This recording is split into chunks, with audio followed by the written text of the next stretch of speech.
Praise the Lord. ஆண்டவர் இயேசு கிறிஸ்துவின் விலையேறப்பட்ட பரிசுத்தமுள்ள நாமத்தில் உங்கள் அனைவரையும் வாழ்த்துகிறேன், வரவேற்கிறேன். இந்த ஆறுதலும் மாறுதலும் நிகழ்ச்சி மூலமாய் உங்களை சந்திக்க ஆண்டவர் கொடுத்த நல்ல நேரத்திற்காய், தருணத்திற்காய், வாய்ப்புக்காய் ஆண்டவரை ஸ்தோத்தரிக்கிறேன், மகிமைப்படுத்துகிறேன்.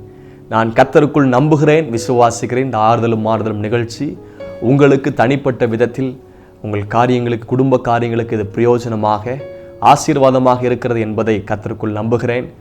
உங்களுக்கு ஜெப குறிப்புகள், ஜெப விண்ணப்பங்கள் இருக்குமானால் கீழே கொடுக்கப்படுகிற நீங்கள் நம்பரில் காண்டாக்ட் பண்ணுங்கள். உங்களுக்காக நாங்கள் ஜெபிப்போம்.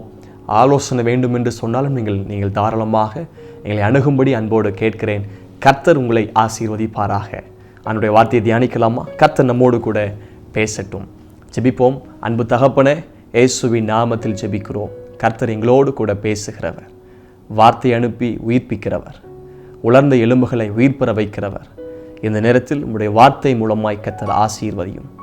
மனுஷன் அப்பத்தினால் மாத்திரமல்ல, உம்முடைய வாயிலிருந்து புறப்படுகிற ஒவ்வொரு வார்த்தையினாலும் பிழைப்பான் என்று பார்க்கிறோம். உம்முடைய வார்த்தையினால் ஆசீர்வதியும். இயேசுவின் நாமத்தில் ஜெபிக்கிறேன் நல்ல பிதாவே, ஆமென், ஆமென். God bless you all. கர்த்தர் உங்களை ஆசீர்வதிப்பாராக. நாம் வசனத்தை தியானிப்போம். திருப்பிக் கொள்வோம். லூக்கா 15 அதிகாரம் 24 வசனம். Gospel according to Luke chapter 15 verse 24. லூக்கா 15 அதிகாரம் 24 வசனம். என் குமாரனாக இவன் மரித்தான், திரும்பவும் உயிர்த்தான், காணாமற் போனான், திரும்பவும் காணப்பட்டான் என்றான். அப்படியே அவர்கள் சந்தோஷப்பட தொடங்கினார்கள். இந்த வார்த்தையை கவனிங்க. அப்படியே அவர்கள் சந்தோஷப்பட தொடங்கினார். They began to be joy. Rejoice. அவங்க சந்தோஷப்பட தொடங்கினாங்க. ஆண்டவர் யார் தெரியுமா? சந்தோஷப்படுத்துகிறவர். இந்த லூக்கா 15 அதிகாரம் சொல்லும்போது நம்முடைய சிந்தையில் உடனடியாய் கண்களுக்கு முன்பதாக வருகிறது இளையகுமாரனுடைய சம்பவம். 3 உவமைகளை இயேசு இங்கே பேசியிருக்கிறார். இயேசு பொதுவாய் உவமைகளை பேசும்போது புரியாத ஒரு சத்தியத்தை புரிந்து கொள்ளத்தக்க விதமாக உவமைகளை பயன்படுத்தி இருக்கிறார். காரணம், பாம்பர ஜனங்கள் இருப்பார்கள், படிப்பறிவில்லாத ஜனங்கள் உண்டு. சீசர்களுக்கு சில ஆழமான காரியங்கள் புரியாது. இதற்காகவே அவர் உவமைகளை பயன்படுத்தினார். இன்னொன்று, பரிசேயர், சதுசேயர், வேதபாரகர்கள் இருப்பாங்க. அவர்களுக்கு சத்தியத்தை கொண்டு போனோம். ஆகவே மறைமுகமாக சுத்தி வளைத்து அவர்களுக்கு அவங்களுடைய இருதயத்தை திறக்கணும், சிந்தையை திறக்க வேண்டும் என்பதற்காக உவமையை பயன்படுத்தினார். மிக முக்கியமாய் அதிகமான வேதத்தின் ஆழங்களை, உபதேசத்தை, சத்தியத்தை வெளிப்படுத்தணும். Reveal the mystery things. ரகசியங்களை வெளிப்படுத்தும்படிக்கு உவமைகளை பயன்படுத்தினார். இங்கே அருமையான ஒரு 3 உவமைகள் கொடுக்கப்பட்டிருக்கிறது. ஒன்று, ஒருவருக்கு 100 ஆடு இருந்தது. அதில் ஒன்று தொலைந்து போன 100ல் 1% அவுட். அவன் என்ன பண்றான்? அந்த ஆடை போய், காணாமல் போன ஆடை போய் தேடி பிடித்து தூக்கி கொண்டு தோளில் சுமந்து கொண்டு வருகிறான். சந்தோஷப்பட்டான். 2வது ஒரு காரியத்தை பார்க்கிறோம். ஒரு அம்மா 10 வெள்ளிக்காசு வச்சிருந்தாங்க. ஒரு வெள்ளிக்காசு தொலைந்து போய் விட்டது. விளக்க கொடுத்துறாங்க. அவங்க தொடப்பத்தை எடுத்து வீட்டை கிளீன் பண்ணும்போது பெற்றுக்கொண்டாங்க. திரும்ப சந்தோஷத்தோடு அதை எடுத்தாங்க. 3வது ஒன்று பார்க்கிறோம். ஒரு தகப்பனுக்கு 2 குமாரர்கள், ஒன்று இளையவன், ஒருவன் மூத்தவன். அதில் ஒருவன் காணாமல் போகிறான், திரும்ப வந்தான். வரும்போது சந்தோஷப்பட தொடங்கினாங்க. இன்னைக்கு உங்களோடு கூட பேசுகிற வார்த்தை சந்தோஷம் நிறைந்த வீடு. என்னோடு கூட சொல்றீங்களா? சந்தோஷம் நிறைந்த வீடு. ஆண்டவர் யார் தெரியுமா? எல்லாவற்றையும் எல்லாவற்றாலும் நிரப்புகிற கர்த்தர். God is a God who filled with His mighty presence. He is a God who filled with His mighty joy, divine joy, and divine peace. தெய்வீக சமாதானத்தினால், தெய்வீக சந்தோஷத்தினால் நிறைய பண்ணுகிறவர். சந்தோஷம் நிறைந்த வீடு. என் வீடு துக்கமா இருக்குது, என் வீடு புலம்பலா இருக்குது, என் வீடு சண்டைக்கு வீடா இருக்குது, என் வீடு வாக்குவாதத்தின் வீடா இருக்குது. இல்லை, என் வீடு இன்னைக்கு சந்தோஷத்தின் வீடாய் மாறட்டும் என்கிறவங்க இன்னைக்கு வாஞ்சிங்க, என் வீடு சந்தோஷத்தின் வீடா மாறட்டும் இயேசுவே. சூசா நகரம் கலங்கினதாம். ஆமான் யூத குலத்தை அழிக்கணும் திட்டம் பண்றான். மொர்தெக்காவை அழிக்கணும் பயங்கரமாய் வெறி கொண்டு திட்டமிடுகிறான். தூக்கு மரத்தெல்லாம் நியமிக்கிறான். எப்படியாவது யூத குலத்தை அழிக்கணும் அவன் திட்டம் பண்ணி கொண்டிருக்கிறான். இதுல சம்பவத்தெல்லாம் கேட்டு சூசான் நகரம் முழுவதும் கலங்கினது. கண்ணீர் வெடிக்கிறாங்க, உபவாசிக்கிறாங்க. எஸ்தரும் தாதிமாரும் சேர்ந்து மொர்தெக்காயும் ஜனங்களும் அன்றைக்கு உபவாசம் பண்ணி ஜெபிக்கிறாங்க. கலங்கி போயிருந்தது. கர்த்தர் அவர்களுக்காக யுத்தம் பண்ணினார். கர்த்தர் அவர்கள் ஜெபத்தை கேட்டார். அவர்கள் உபவாசம் மன்றாட்ட ஜெபத்தை கர்த்தர் கேட்டார்.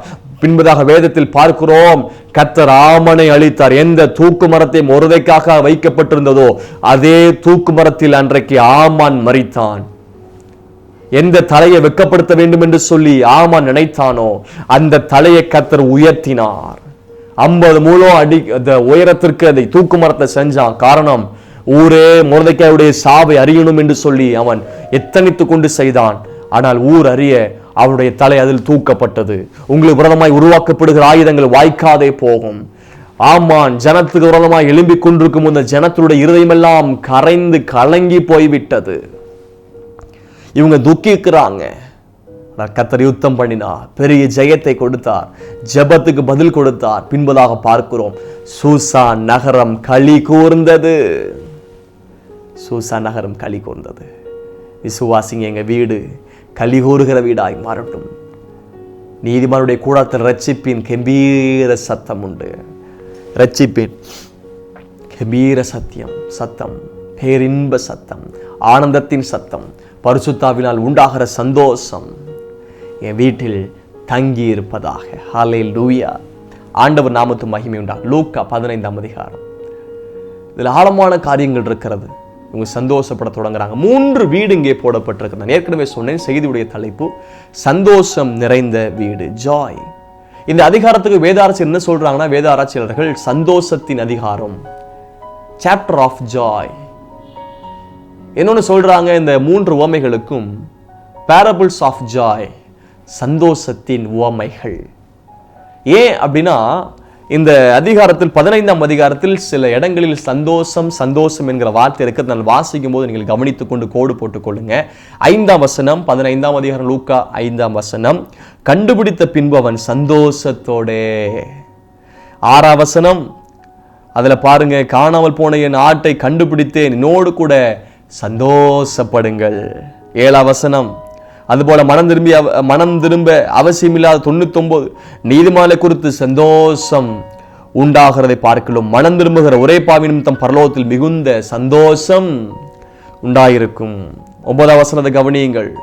காணாமல் போன வெள்ளிக்காசை கண்டுபிடித்து என்னோடு கூட சந்தோஷப்படுங்கள் என்பால் அல்லவா. 10ஆம் வசனம், அதுபோல மனம் திரும்புகிற ஒரே பாவி நிமித்தம் தேவனுடைய தூதருக்கு முன்பாக சந்தோஷம் உண்டாயிருக்கும். வசனம் 23ஆம் வசனம், கொளுத்த கண்டை கொண்டு வந்து அடியுங்கள், நாம் புசித்து சந்தோஷமாயிருப்போம். 24ஆம் வசனம், திரும்பவும் காணப்பட்டான் என்றான், அப்படியே அவர்கள் சந்தோஷப்பட தொடங்கினார்கள்.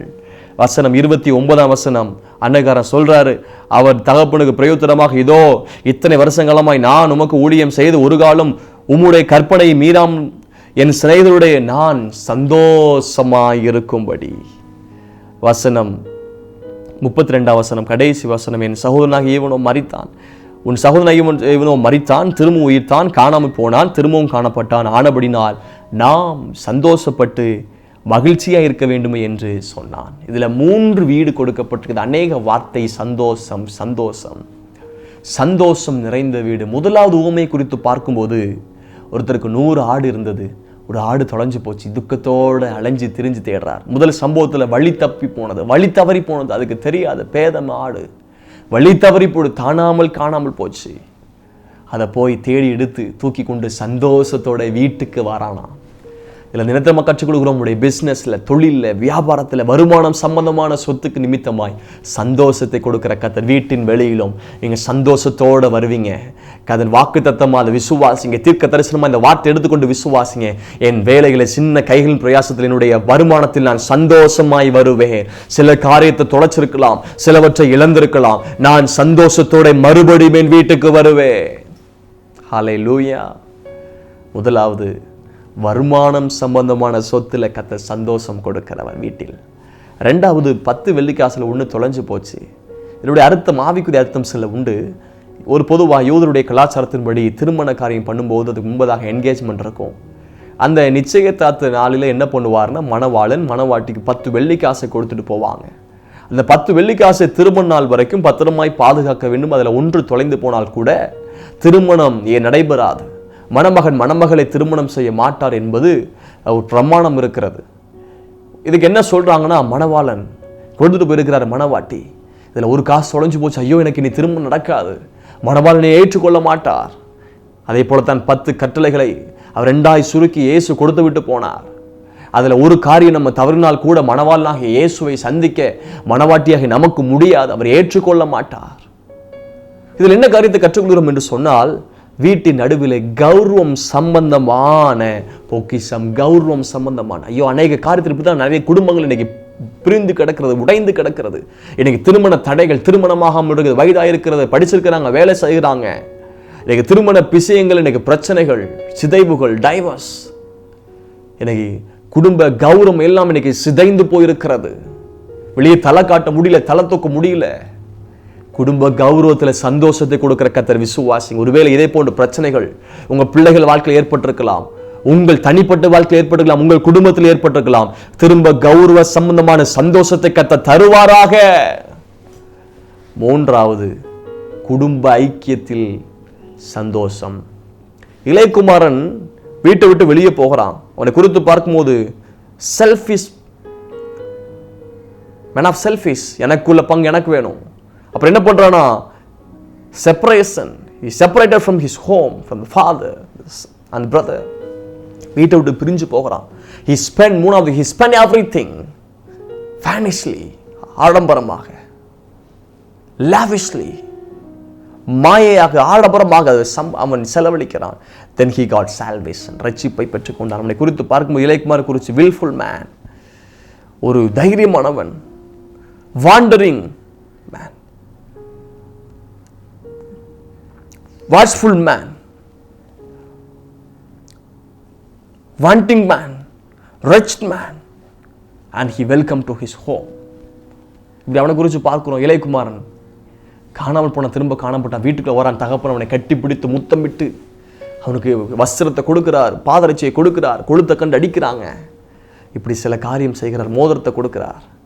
வீட்டுக்கு வந்தபோது அவங்க களிப்பு சத்தம், ஆடல் பாடல், இசைக்கரிய வாசிக்கிறாங்க, டான்ஸ் சத்தம் கேட்குது, பாட்டு சத்தம் கேட்குது, கீத வாக்கியங்கள். இப்போ அண்ணங்கார வெளியேந்து வாரான். வரும்போது பார்க்கும்போது உள்ள சத்தம் கேட்குது. அவன் என்னன்னு தெரியல. 24 வசனம் பார்க்குறோம். அப்படியே அவர்கள் சந்தோஷப்பட தொடங்கினாங்க. இன்னைக்கு இதிலிருந்து கற்றுக்கொள்ள போகிறோம். இப்படிய சந்தோஷம் தடைபடுவதற்கு காரணம் என்ன? குடும்ப ஐக்கியத்தில் சந்தோஷம் தடைபடுவதற்கு காரணம் என்ன? எங்களுடைய காரியத்தில், எங்களுடைய தனிப்பட்ட விதங்களில் சந்தோஷம் குறைவதற்கு காரணம் என்ன? சந்தோஷப்பட தொடங்குறாங்க, சந்தோஷம் நிறைவாய் தங்கியிருக்கவில்லை. பலர் அப்படித்தான் சில காரியம் நடக்கும்போது சந்தோஷப்பட தொடங்கியிருப்பீங்க, ஆனால் சந்தோஷம் நிறைவாய் தங்கியிருக்க முடியாமல் சில சோர்வுகள் ஏற்பட்டிருக்கலாம். ஆண்டவர் நிரப்புவாராக. சார்லி சாப்ளின் இந்த சிரிப்புலாம் காட்டுறவர் சொல்லியிருக்கிறார், சில ஸ்டேட்மெண்ட் சொல்லியிருக்கிறார். என் வலி சிலருக்கு சிரிப்பை தரலாம், ஆனால் நிச்சயம் என் சிரிப்பு யாருக்கும் வழியே தராது. ஜாய், அந்த சந்தோஷம் என்கிற வார்த்தை ஆங்கிலத்தில் joy. J means Jesus, O means others, Y means yourself. கர்த்தருக்குள், இயேசுக்குள் சந்தோஷமா இருங்க, உங்களுக்குள் சந்தோஷமா இருங்க, மற்றவரிடத்தில் சந்தோஷமா இருங்க. ஜாய். அவருடைய நாமத்து மகிமை உண்டாகட்டும். Smile, it is a key that fit the lock of everyone's heart. Antony JD ஏஞ்சல்ங்கிற ஒரு சொல்றார், சிரிப்பு தான் எல்லாருடைய இருதயத்தை திறக்கிற ஒரு திறவுகோலாம். பொதுவாக இன்றைக்கி மகிழ்ச்சி அற்று போய்விட்டது, சந்தோஷம் இல்லை என்ற உடனே நம்முடைய முகத்தில் சிரிப்பு கலை இல்லை. மனமகிழ்ச்சி முகமலர்ச்சியை தரும். இருதயத்தில் சந்தோஷம் இருந்தால் தான் முகத்தில் சந்தோஷம் வரும்ல, வேதம் சொல்லுகிறது. பொதுவாக சைக்காலஜி, அப்படியே ஹியூமன் சைக்காலஜியில் பார்த்தீங்கன்னா, சைல்டு சைக்காலஜியில் படி ஒரு நாளைக்கு 300 தடவைக்கு மேலே சிரிப்பாங்களாம் சின்ன பிள்ளைகள். ஆனால் வயசு ஆக ஆக ஆக இப்போ நமக்கு 30 நேரம் கூட சிரிக்க மாட்டேங்கிறோம் ஒரு நாளைக்கு. காரணம், இருதயத்தில் பாரம், தேவை, கடனை குறித்து, சில பிரச்சனைகளை குறித்து சந்தோஷம் முழுமையை அற்று போய்விட்டது. ஆண்டவரே, என்னை சந்தோஷத்தால் நிரப்புங்க என்று வாஞ்சிங்க, என்னை சந்தோஷப்படுத்துங்க என்று சொல்லி கேளுங்க. துக்கம் சந்தோஷமாய் மாறும். என் வீடு சந்தோஷத்தினால் நிறையப்பட்டிருப்பதாக, என் வீடு சந்தோஷத்தினால் நிறைவதாக ஏங்குங்க, வாஞ்சிங்க. ஆண்டவர் நாமத்துக்கு மகிமை உண்டாவதாக. தியானிப்போமா? ஏன் ஏன் குடும்ப ஐக்கியத்தில் சந்தோஷம் தடைப்படுகிறது? முதலாவது, இப்போ இளையகுமாரனுடைய அண்ணன் வெளியே நிற்கிறார். 25ஆம் வசனம் பாருங்க. அவனுடைய மூத்த குமாரன் வயலில் இருந்தான். அவன் திரும்பி வீட்டுக்கு சமீபமாய் வருகிற போது கீத வாக்கியத்தின் நடங்களிப்பையும் கேட்டு 26ஆம் வசனம் ஊழியக்காரரில் ஒருவனை அழைத்து இது என்ன என்று விசாரித்தான். வீட்டில் வெளியிருந்து பார்க்க, என்ன சாமினா போட்டிருக்குது, நல்ல ஸ்மெல் அடிக்குது, சாப்பாடு, நல்ல இசைக்கருவி சத்தம் கேட்குது, டான்ஸ் சத்தம் கேட்குது, நடன கழிப்பு சத்தம் கேட்குது, என்ன ஆச்சு, என்ன நடக்குது? அவன் பிரமித்து நிற்கிறான். ஒரு ஊழியக்காரனை கூப்பிட்ற. ஊழியக்காரன் என்றால் இங்கே வேலைக்காரன் என்ற அர்த்தம். இளையகுமாரன் கூட சொல்கிறான், என் வீட்டில் அநேக வேலைக்காரங்க இருக்கிறாங்க, அவர்களுக்கு புஷ்டியான சாப்பாடு இருக்குது. அப்போ ஒரு பெரிய மனிதருக்கு ஒப்பனையாக இங்கே ஓமே பேசுகிறார். ஒரு பெரிய வீட்டுக்காரர், நிறைய வேலைக்காரங்க இருக்கிறாங்க. ஒரு வேலைக்காரனை கூப்பிட்டான். தன் சொந்த வீடு, தானே உள்ளே போய் கேட்க வேண்டியவன், தானே உள்ளே போய் விசாரிக்க வேண்டியவன், தானே உள்ளே போய் பார்க்க வேண்டியவன் வேலைக்காரனை கூப்பிடுறான். சப்ஸ்டியூட். ஒரு வேலைக்காரனை கூப்பிட்டான், என்னவென்று விசாரிக்கிறான், இன்வெஸ்டிகேஷன் பண்ணுறான். என்னாச்சு, என்ன நடக்குது, information is collecting information, what is happening here, என்ன நடக்குது என்று விவரங்களை கேட்டு அறிகிறான். சொல்கிறான் வேலைக்காரன். 27ஆம் வசனம். அதற்கு அவன், உம்முடைய சகோதரன் வந்தாரா? நல்ல பதில், உம்முடைய சகோதரன் வந்திருக்கிறார். Very good, super answer. அப்புறம் சொல்றார், அவன் மறுபடியும் சுகத்துடனே உம்முடைய தகப்பனிடத்திற்கு வந்தபடினால் சேர்ந்தபடினால் சுகத்தோடு வந்தான். சரி. அதுக்கப்புறம் பதில் சொல்றான், கவனிங்க. வந்து சேர்ந்தபடினாலே அவனுக்கு கொழுத்த கன்றை அடிப்பித்தார் என்றான். கொழுத்த கன்றை அடிப்பித்தார் என்றான். ஆனபடினால் வந்து சேர்ந்தார், சுகத்தோடு வந்து சேர்ந்தார். அப்படி விட்டுருக்கணும். வந்தபடினாலே கொடுத்த கன்று அடித்தான், போட்டு கொடுத்துட்டான், உசுப்பேத்தி விடுறான். இன்னைக்கு அனைவருடைய குடும்பத்தில் இன்னைக்கு சந்தோஷம் கெடுவதற்கு காரணம் என்ன? இந்த வார்த்தை கேட்டவுடன் அவன் கடும் கோபம் கொண்டான். அடுத்த வசனம் கவனிச்சீங்க, 28ஆம் வசனம். அப்பொழுது அவன் கோபம் அடைந்து உள்ளே போக மனது இல்லாமல். இன்னைக்கு அன்னைக்கு குடும்பத்தில் பிரச்சனைக்கு காரணம் இன்னைக்கு நாம மாறுகிறோம். அன்னைக்கு குடும்ப வாழ்க்கையில் சந்தோஷம் கெடுவதற்கு காரணம் நாமாக மாறுகிறோம். தேவையில்லாத போட்டு கொடுக்குறான் கணவன் மனைவிக்குள்ள பிரச்சனைகள் பிடிச்சு விடுற இன்னைக்கு பிசாசா வன்கணின் ஆவி உடையவர்களாய் இன்னைக்கு நாம் மாறிக்கொண்டிருக்கிறோம். யோசித்துக் கொள்ளுங்கள். மற்ற குடும்பத்தின் சந்தோஷத்தை கெடுக்க லூசிபரா மாறாதீங்க. ஏதேன் தோட்டத்தில் ஆதாம் ஏவாளுக்கு நடுவில் பிரச்சனை உண்டாக்கின, தேவனுக்கும் குடும்பத்துக்கும் நடுவில் பிரச்சனையை உண்டாக்கின வலு சர்ப்பத்தை போல மாறி விடாதீர்கள். இந்த வேலைக்காரன் சொன்ன பதில் குடும்பத்தில் சந்தோஷத்தை கெட வைத்தது. அருமையா இப்பதான் சந்தோஷப்பட தொடங்குறாங்க. வெளியே பிரச்சனை ஒத்து நிற்கிறான். காரணம் வேலைக்காரன். முதலாவது குறிப்பு, don't have any substitute instead of you. don't allow anyone. நீங்க செய்ய வேண்டிய காரியத்தை நீங்க செய்யுங்க, நீங்க பேச வேண்டிய காரியத்தை நீங்க பேசுங்க. மற்றவர்களை உள்ளே அலோவ் பண்ணாதீங்க, மற்ற அந்நியநபர் உள்ளே எடுக்காதீங்க. எப்படித்தான் ஆதாம் ஏவாள் பாவம் செய்ய காரணம் உள்ளே வந்தது வலு சர்ப்பம். ராகாப் என்னும் வேசி மீட்கப்படுவதற்கு காரணம் என்ன தெரியுமா? சிவப்பு நூல் போட்டாங்க, உண்மைத்தான். ஆனால் சொல்லிட்டு போறாங்க, எங்கள் காரியத்தை வெளிப்படுத்தாது இருந்தா. காரியத்தை வெளிப்படுத்தியிருந்தாங்கன்னா அன்னைக்கு உள்ள பிரவேசித்திருக்க முடியாது. காரியத்தை வெளிப்படுத்தாதிருந்தால். ஆண்டவருடைய நாமத்துக்கு மகிமை உண்டாகட்டும். இப்போ என்ன சொல்றான்னா, கொழுத்த கன்று. இதோட ரகசியம் இருக்குது. பொதுவாக யூதர்களுடைய ஒவ்வொருடைய வீட்டில் கொழுத்த கன்று வளர்ப்பாங்க. அது யாருக்கு என்று சொன்னால், யாருக்கு அடிக்கப்பட வேண்டும்? முதல் குமாரன். அவனுக்கு வருகிற என்ன ஃபெஸ்டிவலுக்கு அவனுக்காக இந்த கன்றை அடித்து புசிக்க வேண்டும். ஆனால் என்ன நடக்குதுன்னா, சந்தோஷத்தின் முதிர்ச்சியில், சந்தோஷத்தின் உச்சக்கட்டத்தில் தகப்பன் தன் பிள்ளை இளைய குமாரனுக்காக இதை வெட்டினார். அந்த ஊழியக்காரன் போய் போட்டு கொடுக்குறான். ஆனப்படின்னு வந்தபடினால் அவர் உனக்காக வச்சதை அடிச்சுட்டான். போட்டு கொடுக்குறான். எரியிற குழையில எண்ணெயை ஊற்றி விடுறான். Don't have any substitute. Not use substitute instead of you. உங்களுக்கு பதிலாக யாரையும் நியமிக்காதீங்க. மனந்திறந்து பேசுங்க. உள்ள போய் மனந்திறந்து பேசுங்க. தகப்பன்ட்ட பேசுன்னு அவர் சொல்லியிருப்பார், ஐயா வந்துட்டான்பா பையன், நான் அவனுக்காக தான் துக்கித்துட்டு இருந்தேன், அவன் இல்லைன்னு கண்ணீர் வடிச்சேன், வந்துட்டான், எனக்கு சந்தோஷமா இருக்குது, வா சேர்ந்து புசிப்போம், வீட்டில் இருக்கிறது நம்ம சேர்ந்து நமக்காக புசிப்போம். தகப்பன் பேசியிருப்பாரா? நாம போனது வேலைக்காரன்ட்ட போனா. உங்களுடைய தனிப்பட்ட காரியங்கள், கணவன் மனைவி பிரச்சனை காரியங்களுக்காக அந்நிய நபரை, கோர்ட்டையோ போலீஸ்காரனையோ மகளிர் போலீஸையோ வக்கீலையோ ஐயா தேடி போகாதீங்க. உங்களுடைய காரியத்தை நீங்களாகவே சரி செய்யுங்க. be open to each other. அன்று நாமத்து மகிமை உண்டாகட்டும். அந்த பார்க்கிறோம் 1 சாமுவேல் 10ஆம் அதிகாரத்தில் அதில் 14 முதல் 16. அப்பதான் சவுல் அபிஷேகம் பண்ணப்பட்டுக்கிற ராஜாவாக என்னுடைய சித்தப்பா தேடி வந்துறாரு. எங்க போனீங்க, என்ன ஆச்சு, ஏன் இவ்வளவு நேரம், கழுதை என்னாச்சு? அவர் சொல்றார், கழுதை காணாம போச்சுதான் வந்தோம். கழுதை கிடைச்சதா?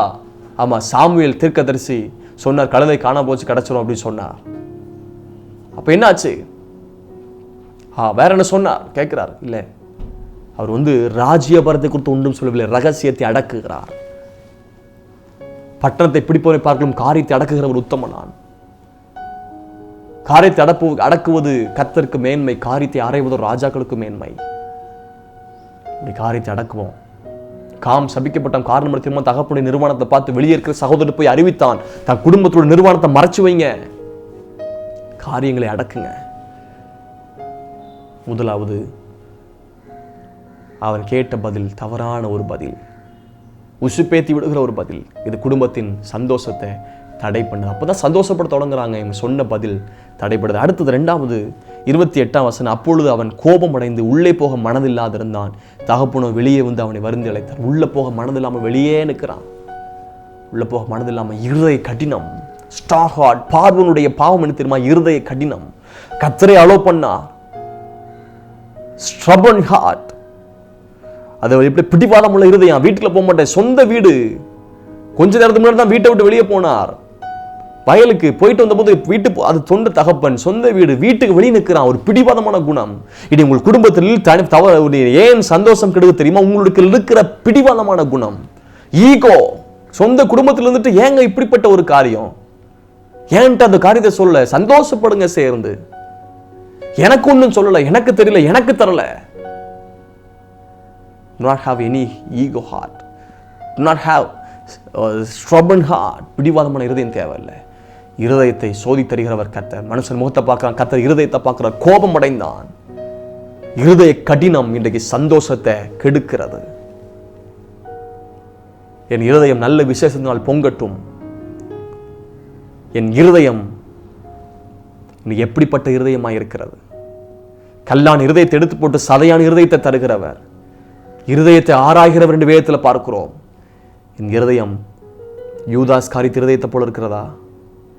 கடினப்படுத்தினான். இயேசுவோடு கூட வந்தவன் முத்தத்தினால் காட்டி கொடுத்தான். கடைசி வரைக்கும் இருதயத்தை கடினப்படுத்தினான், கல்லாக்கினான். என் இருதயம் நொறுங்குண்டதும் நறுங்குண்டதுமான ஆவி, நறுங்குண்டதுமான இருதயத்தை அவர் ஒருபோதும் புறக்கணியார். இருதயம் என்னை இழகட்டும், தாழ்மையான இருதயமாய் மாறட்டும்.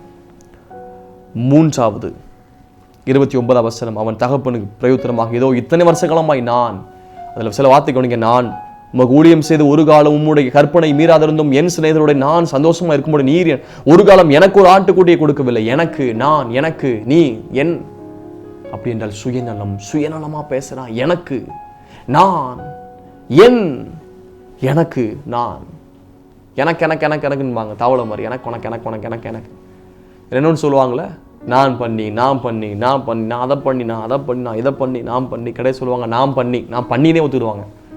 ஒரு சுயநலம். இன்னைக்கு சுயநலம் என்கிற காரியம் குடும்பத்தில் சந்தோஷம் தடைப்படுகிறான். சொல்றான் நான் சந்தோஷமா இருக்கும்படிக்கா. நான் தகப்பன் பேசுறா தெரியுமா? கடைசி வாசனம் கவனிங்க. திரும்பவும் காணப்பட்டான் ஆனபடினாலே நாம் சந்தோஷப்பட்டு. தகப்பனுடைய இருதயம் ஐக்கியத்தின் இருதயம். நாம் எல்லாம் சந்தோஷப்பட்டு கலிகூறணும்னுங்கிறவர். நம்ம சந்தோஷமா இருப்பான். அவன் சொல்றான் நான் சந்தோஷமா இருக்கும்படிக்கு. இந்த விருந்து இளையகுமாரன் தகப்பன் மட்டும் சந்தோஷமா இருக்கும்படிக்கல்ல, நாம் குடும்பம் முழுவதுமாய் சந்தோஷப்படும்படிக்கு.